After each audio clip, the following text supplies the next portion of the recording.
Agora são 9 horas na Jovem Pan, a gente segue na sequência das entrevistas com os pré-candidatos à presidência da República. Já tivemos aqui Jair Bolsonaro, Guilherme Boulos, Flávio Rocha, Henrique Meirelles, Marina Silva, Álvaro Dias, João Amoedo. Na próxima segunda teremos Ciro Gomes, na terça Geraldo Alckmin e hoje estamos recebendo o presidente licenciado do Sebrae, ex-ministro e pré-candidato do PSD à presidência da República, Guilherme Afife Domingos, aqui conosco a Vera Magalhães, a Denise e o Joseval. Doutor Afife, como vai? Bom dia, obrigado pela gentileza. Bom dia a todos, muito obrigado. E a hashtag é Guilherme Afife na Jovem Pan.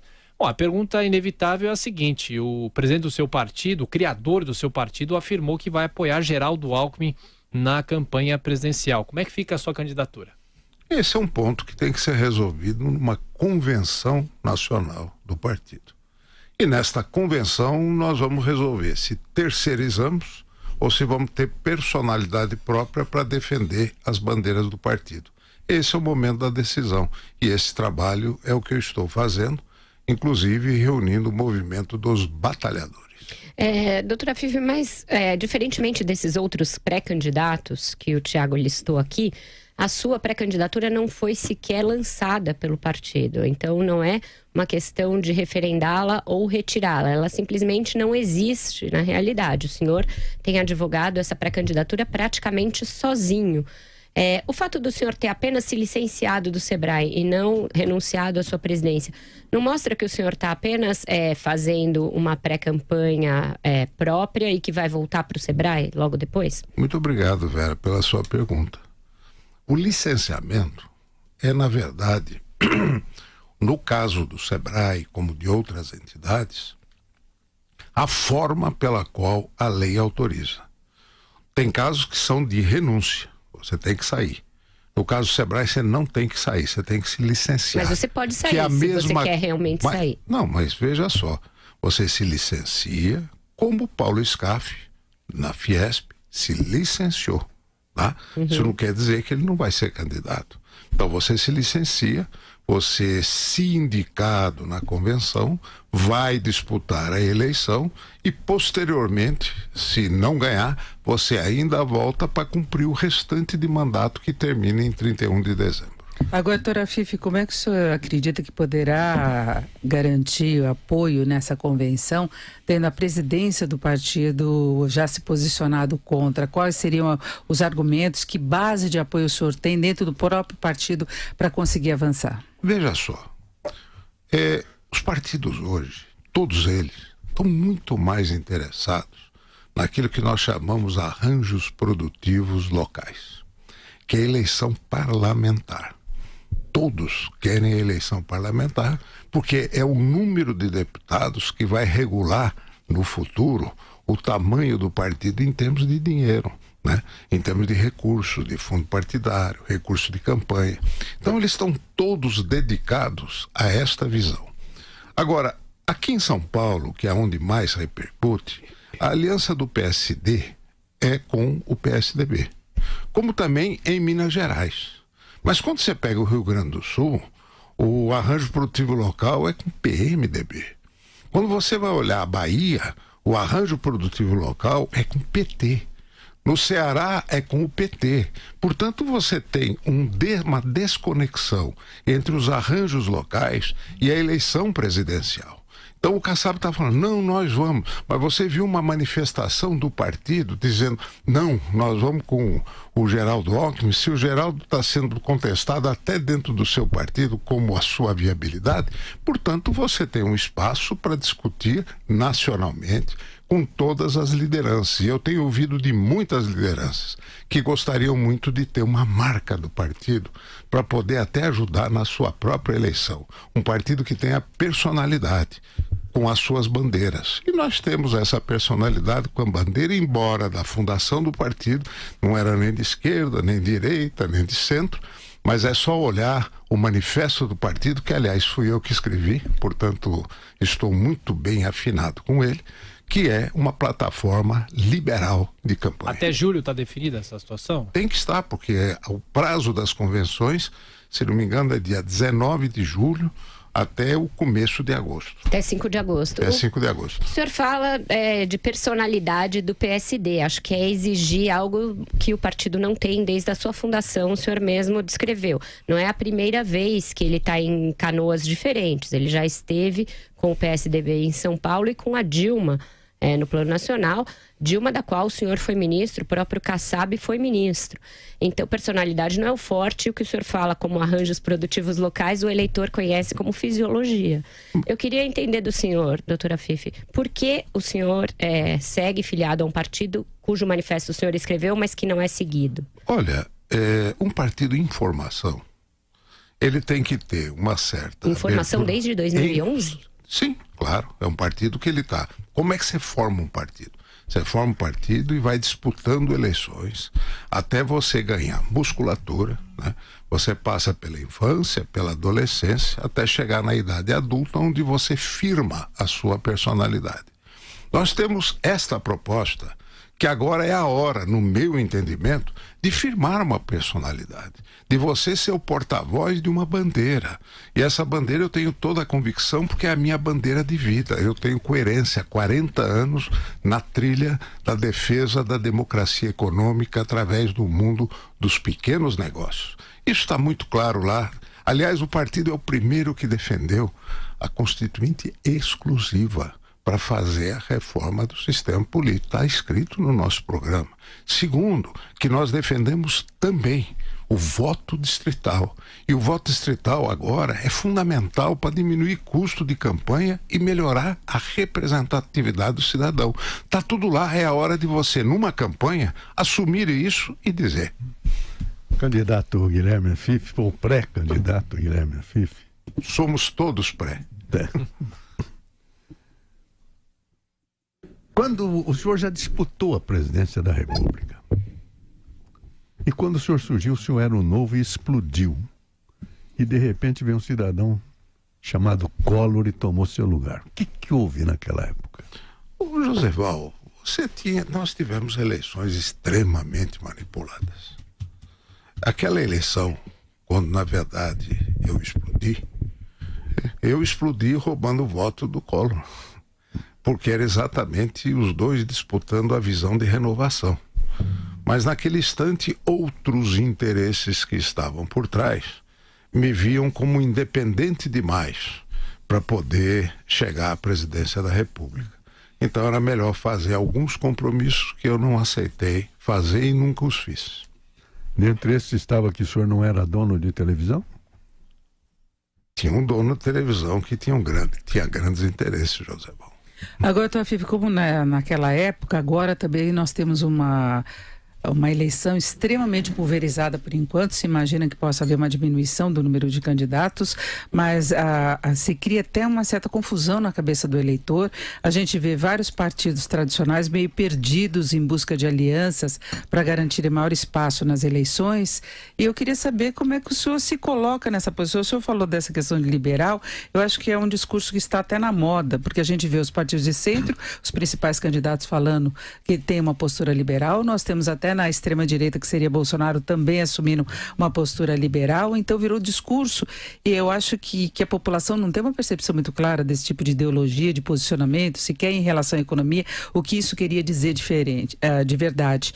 Então, qual seria a sua diferenciação, o que o senhor coloca primeiro para conquistar o espaço no seu partido e depois junto ao eleitorado de modo geral? Doutora Fifi, em 30 segundos o senhor responde? A gente claro. tem um rápido intervalo. Agora são 9h10, o pré-candidato do PSD, Guilherme Fifi Domingos, nos estúdios do Jornal da Manhã. Até já. Eu vou resumir essa questão primeiro de ser liberal, que o senhor se colocou dessa forma, inclusive pelo manifesto, e eu lembrava que a maior parte dos candidatos de centro estão tendo a mesma posição, inclusive Bolsonaro, que é mais à direita, e eu queria saber que recado efetivamente se pode passar para a sociedade em relação a isso, e o que levaria ao seu partido a aceitar essa proposta e depois o eleitorado. Bom, eu sou liberal. Todos os outros são neoliberais. Chegaram depois. Portanto, é só pegar meu programa de 30 anos atrás e lê-lo. Ou, melhor, ouvi-lo, porque ele está hoje em YouTube, para mostrar a coerência da defesa da bandeira, onde o conceito do liberal não é de Estado nenhum. A história é Estado nenhum. Não, que é isso? Nós temos um povo que é um Estado e um Estado forte, mas um Estado voltado à garantia da igualdade de oportunidade, que é o Estado da educação, o Estado da saúde. É o Estado que está lá para garantir os direitos do cidadão, que é o Estado da justiça e o Estado da segurança. E o Estado que garante a infraestrutura básica para o desenvolvimento. Esse é o conceito de definição de Estado. O que não está dentro desse conceito, sai. Até porque o povo está querendo pagar um imposto e ter o retorno desse investimento. Você sabe que eu sou um dos pioneiros da luta do taxpayer, da consciência do pagador de impostos. Fui eu que criei o impostômetro, que nós lançamos a campanha de olho no imposto, que pus na Constituição o direito do consumidor saber o imposto que ele paga e que hoje, em todas as notas fiscais, tem um rodapé que mostra o imposto que ele paga, para criar essa consciência do cidadão, porque o cidadão brasileiro, ele tem complexo de súdito. O que é o súdito? O rei é bom, ele me dá de graça a educação, me dá de graça a saúde e eu não posso reclamar, porque cavalo dado não se olha os dentes. Então, no caso, a consciência do pagador de impostos, que hoje tem, e essa campanha é muito clara, vocês viram que a mobilização de 2013, ela foi muito forte na rua, dizendo: vocês não nos representam. Nós pagamos milhões de impostos e cadê a educação, cadê a saúde? Isso é ser liberal. O senhor foi muito bem votado para o Senado há alguns anos, chegando quase a derrotar o Eduardo Suplicy numa campanha que não teve o mesmo espaço que ele, que deslanchou ali no final. O senhor não pensa em se candidatar novamente ao Senado? Não, não. Eu estou voltado ao projeto nacional. Aquela do Senado, Vera, foi engraçado, porque no dia da eleição, as pesquisas davam o Suplicy 30 pontos na minha frente. Manchete da Folha, manchete do Estadão, abre a urna e eu estava no cangote dele. Se não fosse isso, eu tinha ganho aquela eleição. Mas e se o partido fizer aquilo que o presidente tem dito que fará, em on e em off já, que é apoiar o Geraldo Alckmin, o senhor volta ao Sebrae ou pode se candidatar a alguma outra coisa? Não, aí eu estou disputando realmente o cargo de presidente da República, representando as bandeiras do meu partido. O senhor acha que a polarização PT-PSDB acabou?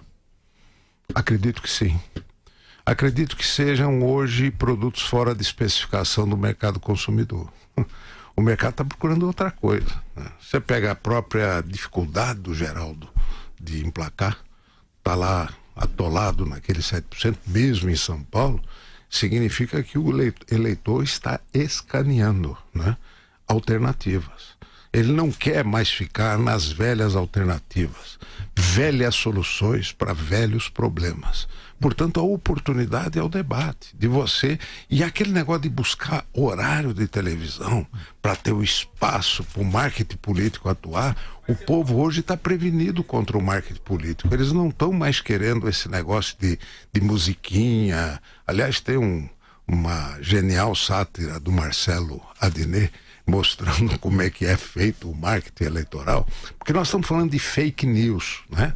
Hoje, fake news é campanha eleitoral do jeito que ela é vendida, né? São mentiras muito bem embaladas. O povo hoje está esperto e a campanha tem que ser uma campanha muito simples, muito objetiva, olhando no olho, falando aquilo que o eleitor efetivamente quer ouvir. Mas com muita força na internet. O senhor tem espaço na internet, o senhor tem preocupação com isso, o senhor colocou a questão da fake news. É um problema basicamente que rola através das redes sociais. Sim. Agora, o senhor tem participação, tem presença em relação a isso, que eu acho que vai ser uma força muito grande. Sim. A campanha que o senhor questiona, eu acho que pode até acabar ficando em segundo plano. Você tem toda a razão, toda a razão.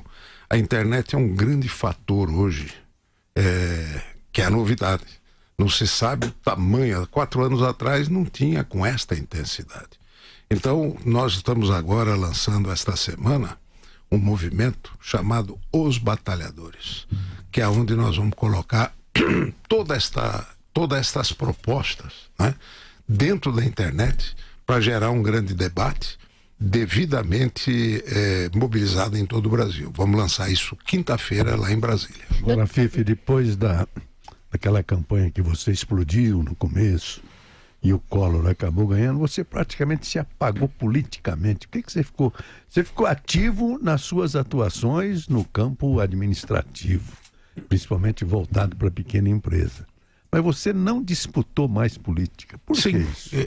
Eu, naquele instante que terminou a eleição, ainda tive uma disputa no Senado. Né? Essa que a Vera se referiu. Não. Foi uma anterior. Teve uma anterior em 1990. Né? A campanha foi em 89, eu tive uma em 1990. E aí o que aconteceu?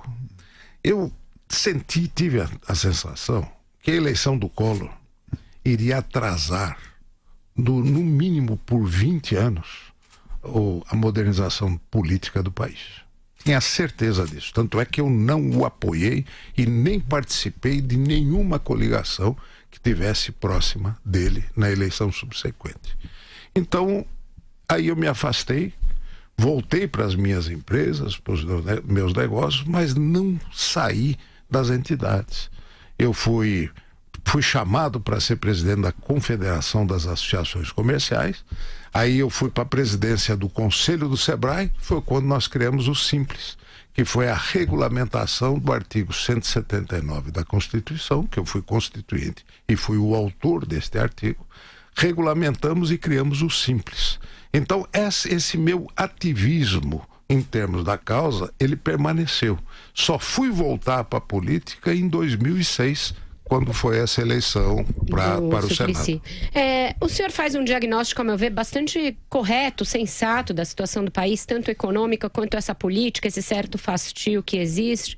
Porém, as regras foram feitas por esses que estão lá e os partidos que existem são esses que nós conhecemos, doutora Fife.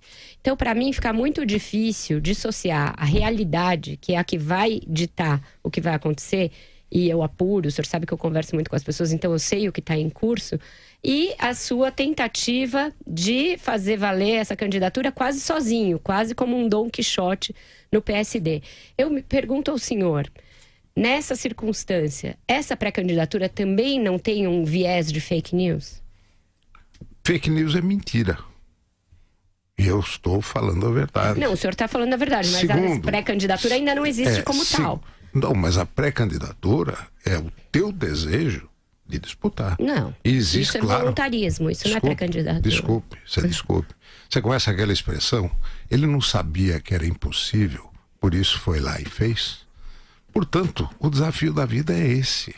Você enxerga, você vai, você disputa. Aliás, em todas as disputas que eu entrei, era impossível. No caso da eleição presidencial de 89, não era nem notícia. Eles nem ligavam, porque eles... capa da Veja, não foi? Foi no meio da campanha. Ele liderava. Foi no meio, eu bati 14%, que foi o percentual que o Lula foi pro segundo turno, mas comecei com 0. Né? Esse é 0. E quem tava? Os partidos. É o doutor Ulisses pelo MDB, era o Aureliano Chaves pelo PFL, todos aqueles nomões, e de repente aparece um cara que não é no meio, mas ele é de esquerda, ele é de direita. Tomei pau dos dois lados, porque você era um estranho no ninho, mas eu estava ali buscando o caminho. E eu vou repetir novamente isso.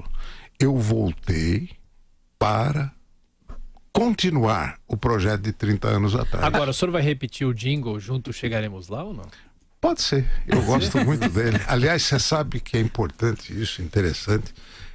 Juntos Chegaremos Lá, fé no Brasil. Né?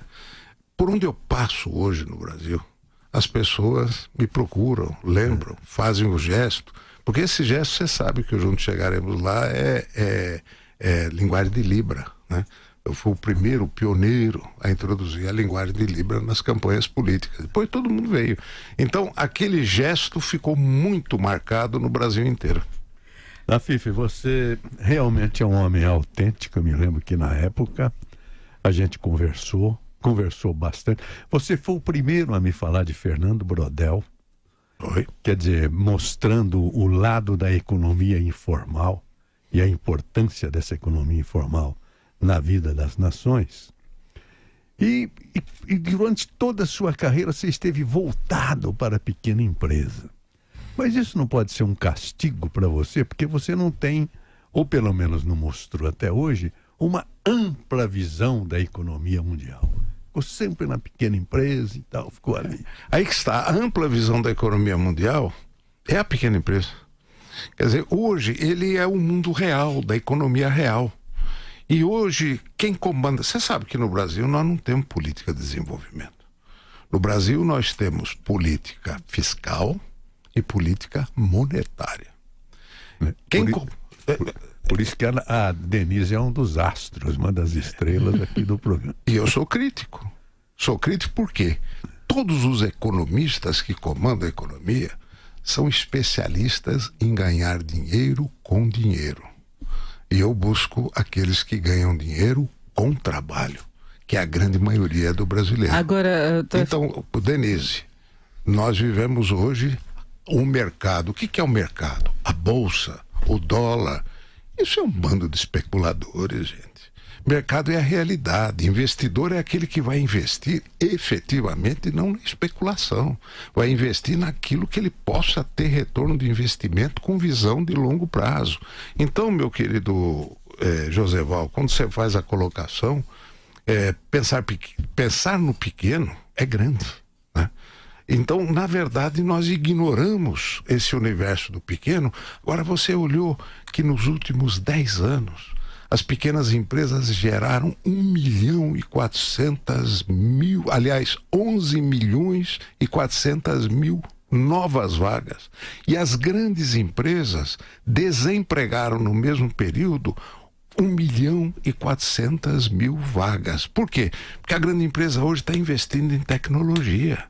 A pequena é que está gerando efetivamente os empregos e a renda. E quando a gente fala de economia social, o que é economia social? É exatamente, não existe programa social que surta efeito se não for gerador de trabalho e de renda nas suas várias fórmulas. Não é só o trabalho de registro em carteira, é trabalho em geral. E quem dá isso é o universo dos pequenos que estão no Brasil todo. Agora, tem uma questão do empreendedorismo, de fortalecer as empresas de modo geral, de se criar um ambiente de negócios. Agora, a gente tem problemas no âmbito muito mais amplo da economia brasileira. A questão fiscal, por exemplo, o senhor falava dos tributos. O governo tem arrecadado muito, tendo de arrecadar cada vez mais para cobrir um rombo de um desequilíbrio estrutural que vem até do governo anterior, do qual o senhor também participou. E esse é um desafio que vai se colocar para o próximo governo, inevitavelmente. É reorganizar as finanças públicas até para ter condição de modificar carga tributária, de fazer uma revisão, porque por enquanto o governo fica assim, segurando a boca do caixa. Tem toda uma estrutura administrativa muito complicada. Como é que o senhor pensa numa revisão dessa situação? Estruturalmente o Brasil, se lançar primeiro como uma economia equilibrada, para depois poder cuidar também desse varejo no geral, entre aspas.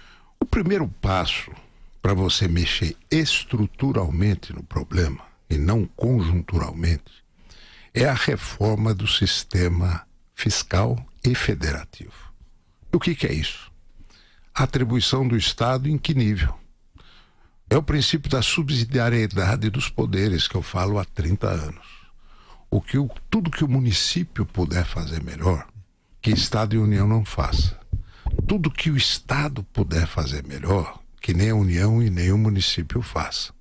Tudo que o município puder fazer melhor, que nenhum dos dois faça. E tudo que o cidadão e a sociedade organizada puderem fazer melhor, que nenhum dos três faça. E, por favor, não atrapalhe quem faça. Libera, deixa fazer. Aí é o princípio da distribuição da função e a distribuição dos recursos, que é o papel do Estado. Qual é o tamanho do Estado que nós precisamos para atender de forma eficaz estas demandas? Só que nós temos um impedimento, e o grande adversário disso, da descentralização, é o corporativismo público e privado brasileiro. Então, tudo que você for mexer, você tem as corporações que não permitem, que são as mesmas corporações que não permitiram a reforma da Previdência, porque isso é uma vergonha.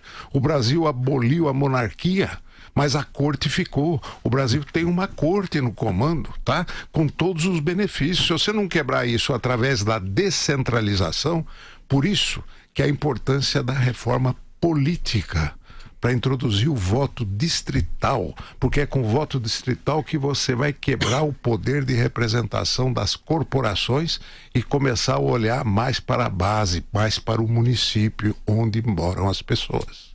Nós estamos recebendo hoje, nos estúdios da Jovem Pan, o senhor Guilherme Afife Domingos, pré-candidato à presidência da República. Voltamos dentro de instantes. Peço licença aos companheiros para fazer a próxima, principalmente a Denise, porque é no campo econômico.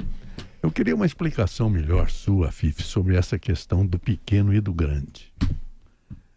Inclusive no campo da tecnologia, que você acusa o grande de, em razão da tecnologia, Não estou acusando. Criar desemprego. Mas não, eu não E o estou... pequeno é que constrói o emprego de 11 milhões. Sim.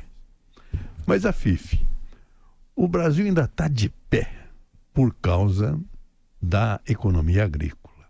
Sim. Foi a macroeconomia do campo que está mantendo o nosso país. Enquanto que o MST quer levar uma família para pegar 5 alqueires com 3 enxadas. Como é que você se coloca diante dessa antinomia? Não, eu não, um não é contra o outro. Tá? Eu só estou olhando o enfoque, porque no Brasil só olha o grande.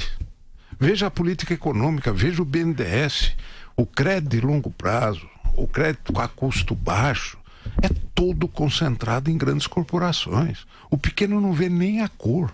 84% dos pequenos não têm acesso ao sistema de crédito. Tanto é que aquela empresa simples de crédito que nós criamos, ela está já em votação no Congresso Nacional, que é o cidadão poder emprestar o seu dinheiro na comunidade para o crédito chegar ao pequeno. Então, você tem toda uma política voltada aos grandes. Não sou contra, porque o grande também ele tem eficácia, tem produtividade, aquele que está em regime de mercado. Mas aqui no Brasil, você tem o grande em regime de reserva de mercado, que acaba sendo absolutamente apoiado pelo governo para poder eliminar concorrentes, como é o caso, por exemplo, da política tributária nossa. A criação da substituição tributária foi feita para ferrar o pequeno. E quem apoiou isso foi o grande, porque disse, o pequeno está com um custo menor, ele está concorrendo comigo. Mas não se fala que a escala do grande é que faz, não fala que o grande tem acesso ao crédito subsidiado, que o pequeno não tem. Então criou um desequilíbrio no processo da concorrência. Eu quero o grande em regime de mercado, é aquele que vem para competir. É o competente. Isso não tem problema. Então, só respondendo o José Val, eu quero dizer também que hoje você pega no campo, não são só as grandes corporações. Você tem a agricultura familiar que é muito forte, não é coisa de assistencialismo, não. São produtores. Produtores hoje que, inclusive, aliás, quero dar uma notícia em primeira mão para todo mundo. Vocês lembram da história do Rock in Rio? Quando aconteceu o problema do queijo, daquela Roberta Studbach, né? Sim. Que o queijo, né, foi todo confiscado, porque era um queijo que só tinha autorização municipal, e aí a vigilância sanitária disse que não podia ser vendido aquele queijo, confiscou, e aí virou uma polêmica. O queijo é estadual, municipal ou federal, né? Você viu que a nossa... ou é da vaca, ou da cabra, né? Muito bem, nós entramos de sola nisso. Fomos para o Congresso, votamos uma lei, e ontem até para conferir eu falei pessoalmente com o presidente da República. Presidente, eu ouvi um boato que o senhor iria vetar a pedido do Ministério da Agricultura. Ele falou, não vetei.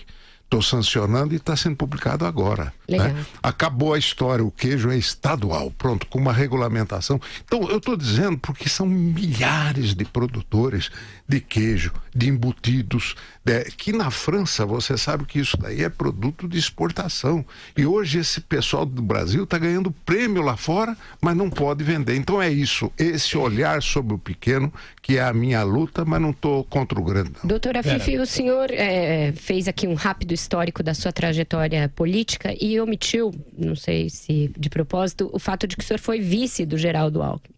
Uma vice bastante controversa, porque o senhor já exercendo a vice-governadoria e uma secretaria de Estado no governo do PSDB, foi assumir o ministério da Dilma Rousseff, momento em que o senhor rompeu com o Geraldo Alckmin. Alguns dos seus companheiros de partido atribuem a sua insistência em ser candidato a uma certa contrariedade com essa possível, provável e próxima aliança com o Geraldo Alckmin. O senhor vê no Alckmin um adversário pessoal e caso o seu partido o apoie, o que o senhor fará pessoalmente? Vera, você só omitiu um ponto. Né? Eu fui eleito vice-governador e fui nomeado secretário do Desenvolvimento para desenvolver a política da pequena e média empresa e da desburocratização do Estado de São Paulo. Eu assumi. Quando então houve o racha dentro do DEM e que o Kassab partiu para fundar o PSD, ele me pediu: Guilherme, venha comigo, porque você é um companheiro de longa data e você ao meu lado vai me fortalecer para fundar o partido.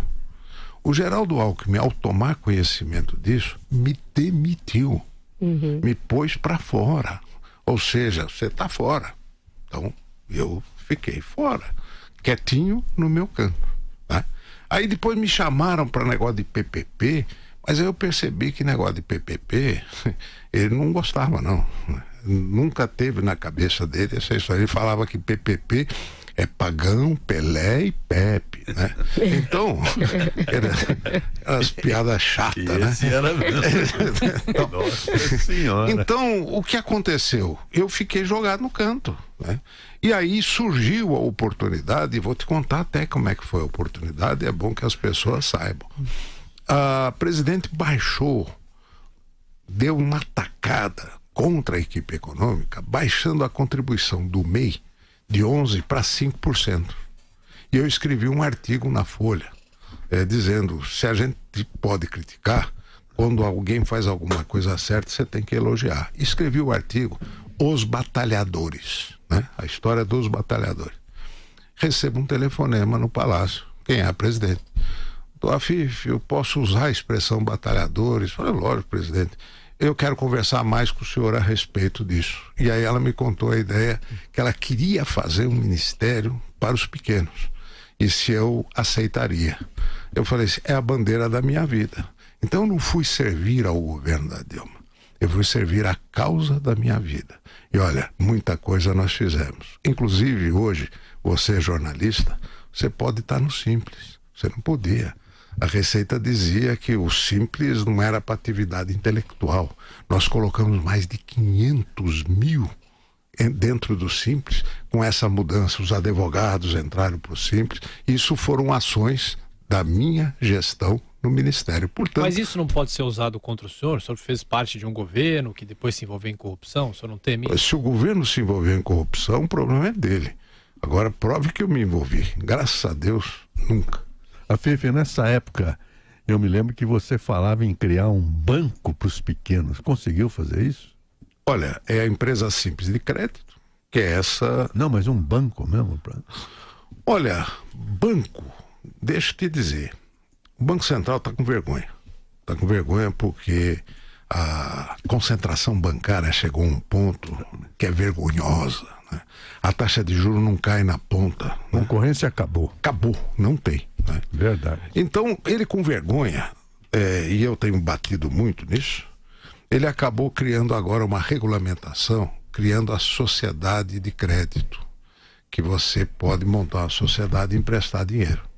E eu quero dizer que o Sebrae está se preparando para ter uma sociedade de crédito, para levar o microcrédito ao pequeno que não chega na ponta hoje, além do fundo de aval que nós já temos.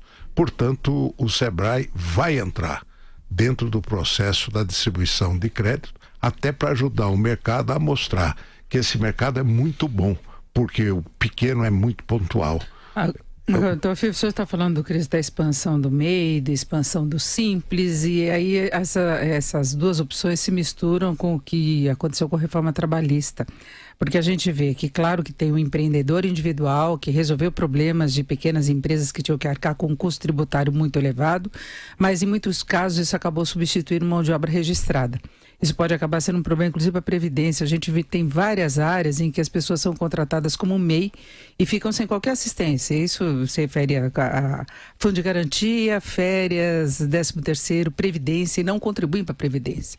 Então, como é que o senhor vê essa expansão toda que houve? Nós tivemos uma expansão recorde no ano passado, E eu queria saber a sua avaliação em relação à Sim, reforma perfeito. trabalhista e também a reforma da Previdência, que o senhor já citou há pouco. Antes da reforma trabalhista, eu quero lembrar a lei da terceirização, que ela foi independente da reforma trabalhista. Porque a lei de terceirização tinha uma súmula do TST que dizia, do Tribunal Superior do Trabalho, que dizia que você não pode terceirizar a atividade fim. Né? Isso aí. É uma coisa que você sabe que gerou uma... E aí a lei veio e acabou com isso. Lógico que eu posso terceirizar. Veja agora no campo de tecnologia o que as empresas estão fazendo. Elas estão investindo em pessoas, fala, monta a tua empresa e vai desenvolver, porque você aqui dentro da empresa, você vai enfrentar uma burocracia que vai embotar a tua criatividade. Então hoje várias startups são hoje até terceirizadas, nucleadas dentro dessas grandes empresas. Então a lei criou esta facilidade e hoje não se fala, eu tomei o cuidado de dizer, gerador de trabalho e de renda. Trabalho são várias formas, não é só a carteira assinada dos anos 40. Você tem N formas de trabalho. O importante é que as pessoas busquem essas formas de trabalho dentro de uma economia moderna, uma economia interdependente. Não tem mais esse negócio de trabalhador, empresa, pelo contrário. Hoje tem uma integração de todos, são as cooperações que tem que acontecer. Então, esta legislação veio trazer a modernização das relações de trabalho que estava nos anos 40. Doutora Fifi, um dos economistas que ajudaram o senhor no plano de governo em 89, coordenou o seu programa de governo, foi o Paulo Guedes, que hoje está com Jair Bolsonaro. Queria que o senhor dissesse o que o senhor acha que fez com que ele apoiasse Bolsonaro, que tem uma trajetória de defesa das corporações, do nacionalismo, de interesses ali de setores como Exército e outros. Como é que o senhor viu essa guinada? Eu não acho nada, você tem que perguntar para ele. O senhor manteve contato com ele nesse O Paulo período?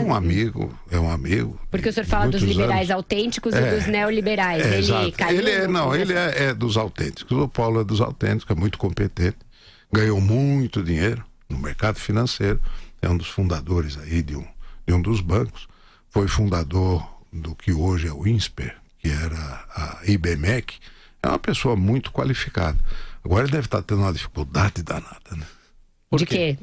Para convencer o Bolsonaro das ideias dele. Bom, o senhor falou do Bolsonaro na pergunta da Vera. Em relação ao ex-presidente Lula, ele preso, o PT insiste em manter a candidatura. É uma forma de ludibriar o eleitor, porque sabe que mesmo preso ele aparece na frente nas pesquisas? É estranho a pesquisa dar um peso tão grande para quem ela acha que, ou todos acham, que não seria candidato em função da legislação, né? É lógico que ele tem uma força, né? Ele tem uma mística no eleitor, principalmente o mais pobre. Mas quando se trata de transferência de voto, você tem uma depreciação de no mínimo 50%. Portanto, isso vai se diluir no decorrer da campanha quando as coisas aparecerem. Mas, por enquanto, por falta da definição de um candidato, o PT tem que manter isso no ar, exatamente como uma força eleitoral, para não perder tanto no momento da transferência. Nós estamos recebendo aqui nos estúdios da Jovem Pan o senhor Guilherme Afife Domingos, pré-candidato à presidência da República. Voltaremos dentro de instantes. Voltando com Guilherme Afife Domingos, pré-candidato do PSD à presidência da República. E a Denise vai fazer as perguntas de economia, mas muita gente, doutora Afife, na semana passada a gente questionou os outros pré-candidatos sobre privatizações, Petrobras, Caixa, Banco do Brasil e, como consequência em relação à Petrobras, da greve dos caminhoneiros. Qual que é a posição do senhor sobre as privatizações? Eu sou contra monopólio. Aliás, Roberto Campos já dizia, monopólio. Quem é competente não precisa. Quem não é, não merece. Então eu acho que a Petrobras não merece ter monopólio, tá? Ela tem que competir no mercado. Ela tem que ter governança corporativa. Ela não pode ser um instrumento de arrecadação do governo. Toda esta crise foi porque o imposto é 50% em cima de combustível. Então isso é um absurdo. Inclusive os estados, tem estados como Minas que botou 30% de ICMS, que é para arrancar o couro, né? Então, numa política onde você tem a concorrência, o Estado não pode lançar a mão de sua empresa para ser instrumento de outra coisa. Ela tem que estar efetivamente a mercado. Portanto, você pode ter uma empresa estatal que, se tiver a mercado, se tiver acionista, se tiver governança corporativa, é uma empresa que não pode sair do trilho.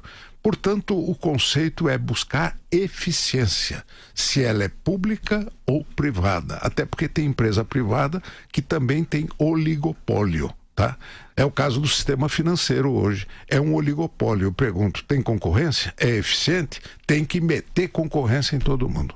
Agora, Fifi, eu queria uma avaliação sua sobre o atual cenário político do ponto de vista do eleitorado.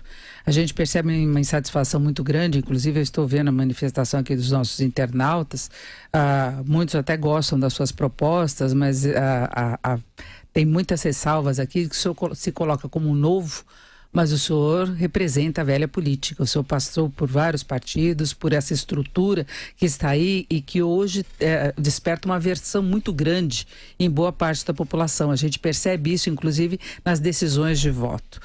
O senhor vê condições de a sua candidatura reverter isso? Lembrando que o senhor não tem sido colocado sequer nas pesquisas eleitorais como um pré-candidato.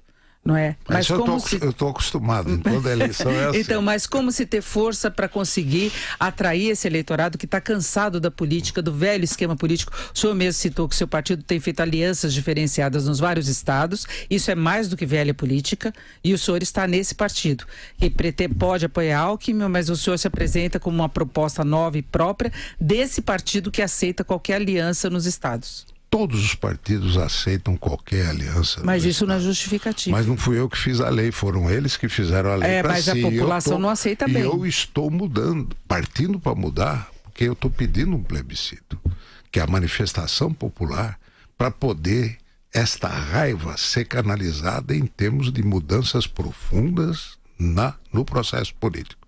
Agora, eu só vou dizer... Como é que seria esse plebiscito? O plebiscito você vai perguntar. Primeiro, reforma política através do Congresso que aí está ou através de uma Constituinte exclusiva? Sim, junto com a eleição? Junto com a eleição. E o presidente... Não dá mais tempo, doutora Fifi. Está tudo regulamentado. Com urna eletrônica... Não, mas o processo foi regulamentado na mini-reforma eleitoral de um ano atrás. Vocês estão falando que o povo está com raiva. Não é isso? Essa greve do caminhoneiro não houve rompimento por um triz. Tanto é que 84% da população apoiou algo que ela mesmo foi sacrificada tremendamente, mas ela apoiou. Por quê? Porque está com raiva, né? Se você não canalizar esta raiva dentro de um processo, canalizar esse fogo para poder derreter estruturas, ele vem e destrói tudo. Então nós estamos correndo sério risco com o mau humor nacional. E aí, respondendo a sua pergunta, Denise, eu respondo com uma outra pergunta. Você quer um novo que você não conhece? Ou você quer alguém que passou pelo processo e nunca se corrompeu? Portanto, pode analisar minha vida inteira. Se tem coerência dos meus atos, dos meus gestos e das minhas propostas. Portanto, graças a Deus, eu me sinto muito tranquilo e isso é novo. Muito bem. O senhor... Mas essa questão do plebiscito, se você é eleito presidente, você pode plantar o plebiscito depois da eleição.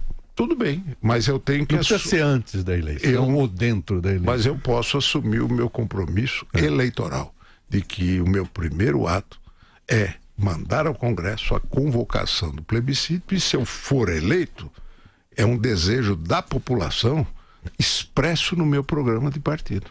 Então, o meu programa a proposta é convocar um plebiscito para fazer uma constituinte exclusiva que vai funcionar paralela ao Congresso Nacional, eleito com membros livremente dentro da sociedade, que vão escrever então o processo político para mudar tudo isso que nós estamos criticando, que a política não muda porque quem faz a lei são os mesmos.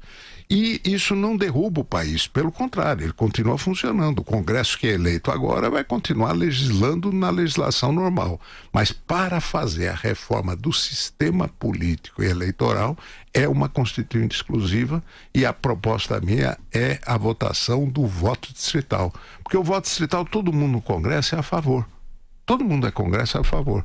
Para 2090, quando não der nem para eleger o bisneto do atual mandatário. Portanto, já está aprovado, né, para as eleições de 2020, as municipais, para a eleição da Câmara. Não. Não passou, não? Já? Não, ela foi aprovada no Senado. Ela foi para a Câmara. Na Câmara ela está na Comissão de Justiça, com dificuldade de ser votada. Como eu conheço o mecanismo lá dentro, a turma fala que quer, mas vai empurrando. Vai ser eleito este Congresso na mesma regra, e você acha que eles vão mudar para a próxima eleição? Não vão. Então é uma coisa que vai arrastando. Se você não rompe com isso, agora nós não vamos conseguir fazer a grande reforma que o país precisa, porque a mãe das reformas é a reforma do sistema político. Mas quem é que proporia isso para agora? Porque a Justiça Eleitoral não vai fazê-lo, já regulamentou as eleições. O Congresso não o fará, os partidos não farão, o presidente da República não fará. Quem vai propor isso? Como você duvida que eu vou ser candidato? Não, agora, para agora. O senhor não tem nenhum cargo agora. Mas eu tenho a voz. Eu estou aqui na Jovem Pan falando pro povo. Não é assim que se faz política, o senhor sabe disso. O senhor já esteve lá, você estava lá até hoje. Isso você está falando do Conchavo, tá? Eu nunca fiz. Tem que aprovar as coisas nas instituições responsáveis por elas. Senão é sonhático, senão é que nem a Marina, a gente fica aqui sonhando. Não é sonhático. Não é sonhático porque nós estamos... Não brinque com fogo. Em 2013, que foi aquela manifestação mais autêntica que nós tivemos, qual foi o resumo da história entre as várias reivindicações? Vocês não nos representam. Ou seja, ali foi declarado o rompimento entre nação e Estado. Se você não for buscar o encontro com a nação, você vai continuar rompido e nós não vamos saber o que fazer com a democracia, porque aí o caminho é o autoritarismo. Hoje já fala muito claramente intervenção militar, e a turma quer abafar, que é isso. Se você não fizer e não canalizar essa revolta popular para uma mudança da representatividade, nós não vamos consertar o país. Isso mostra o mau desempenho do presidente nas pesquisas, nos levantamentos? Sem dúvida, até porque ele fez coisas boas. Não vamos dizer que não fez coisas boas, mas o mau humor, e ele é a figura central como presidente da República, ele é o maior representante. Então, toda esta carga, mas ela vai sobre a classe política como um todo. Aliás, Joseval, a pesquisa que foi feita pelo Ibope Inteligência, uma pesquisa feita qualitativa, demonstrou, primeiro, a revolta com a classe política como um todo. E segundo, revolta contra a classe empresarial, que é essa que foi a agente de corrupção. Tá? Então, estas coisas marcaram muito a população, principalmente o volume de recursos envolvidos. A propósito, Afif, você tem, aliás, o discurso é o mesmo. É uma oligarquia que tomou conta do país, se apropriou do país. Agora, há pouco você falou que a monarquia foi abolida, mas a corte continua. Eu li a questão de 2 meses um livro do príncipe, de um dos herdeiros, aí o Luiz Felipe de Orleans e Bragança, que fala exatamente isso. Uma oligarquia tomou conta. Como é que você romperia essa oligarquia? Através da representação. Ou seja, o sistema eleitoral, ele é para beneficiar a oligarquia. É aquela história que eu explicava do Triângulo de Ferro, que é a aliança da estatocracia, do capitalista que só tem a lista e o capital ele vai buscar no cofre público, dominado pela estatocracia, e o político a cata de votos, sempre de acordo com a bandeira do social, porque expande o Estado, expande os empregos para fazer política. E sempre de acordo com a bandeira do nacional, para prestigiar aquelas empresas que mamam na teta do governo, que financiam as suas campanhas. Este Triângulo de Ferro é o retrato do que é a Lava Jato hoje. Isso eu falei há 30 anos atrás. Esta oligarquia do sistema. Onde é que você vai quebrar isso? Pelo lado da representação política. a mudança do sistema, porque o sistema proporcional de eleição, ele gera este tipo de distorção e esse tipo de conchavo que nós estamos falando que tem que ser rompido. Falando sobre outros assuntos, nossa entrevista já vai entrando para a reta final. Um assunto comum com todos os nossos entrevistados aqui, a intervenção na segurança pública do Rio. O senhor manteria a intervenção se eleito? O senhor acha que a forma como a intervenção foi feita de forma atabalhoada? Que avaliação o senhor tem? Isso não vai levar a lugar nenhum. E ainda você corre o risco de expor as Forças Armadas a um processo de corrosão, né? A Força Armada é para fazer outra coisa. Eu tenho uma proposta, e aí, Joséval, você como, saber a sua proposta como advogado, pública, é o seguinte. O primeiro ato que nós temos que ter é transferir a Polícia Civil para o âmbito do Judiciário. Transferir a Polícia Civil para o âmbito do Judiciário. Porque assim, você vai ter a polícia de investigação já dentro do Judiciário. Portugal é assim. Que é o processo de instrução. E um juiz em cada delegacia. Exatamente. Exatamente para o povo sentir que a justiça está ali. E a polícia militar é a polícia de repressão. Essa é do executivo. A polícia de investigação, que é a polícia civil, é do judiciário. E aí nós vamos ter que organizar, porque o crime se organizou. A FIFA, eles já não se dão se você fizer isso. Não, mas aí que tem guerra. Não, é que tem a guerra, porque são corporações. E você tem que botar um para vigiar o outro mesmo ali, exatamente para acabar com essa corrupção que existe no âmbito policial. Tá certo? Você prende um traficante e o cara ali dá um jeito de o inquérito não dá e engraxou e vai embora. Doutora Fifi, o senhor fez parte do governo Alckmin, do governo da Dilma e do governo Temer agora no Sebrae. Não, o Sebrae não é de governo, não. Não. Ele não é, mas é de alguma maneira ligado, né? Não. O senhor acha que esse governo do Temer é corrupto? O senhor acredita que deveria ter sido aberta uma denúncia contra o presidente Temer? O sistema é. O sistema como um todo é um sistema corrupto, tá certo? E os agentes acabam se envolvendo dentro do processo de corrupção, porque isso daí era da prática, a forma de financiar a campanha, e não é desse governo, isso é uma prática oligárquica, histórica de muito tempo, e que graças a Deus agora ela veio, né? Está sendo revelada e está nos dando uma oportunidade de mudar.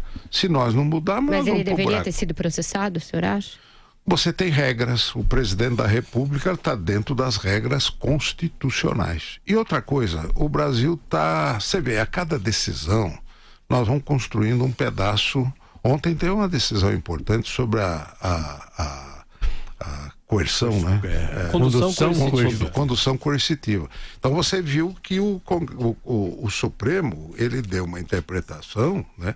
E foi apertada de 6-5, mas no meu entendimento correta na interpretação da Constituição. E se você quiser alterar isso, você tem que alterar a Constituição, porque lá está escrito. Então, a trancos e barrancos, né? Nós estamos sendo conduzidos na manutenção do processo institucional.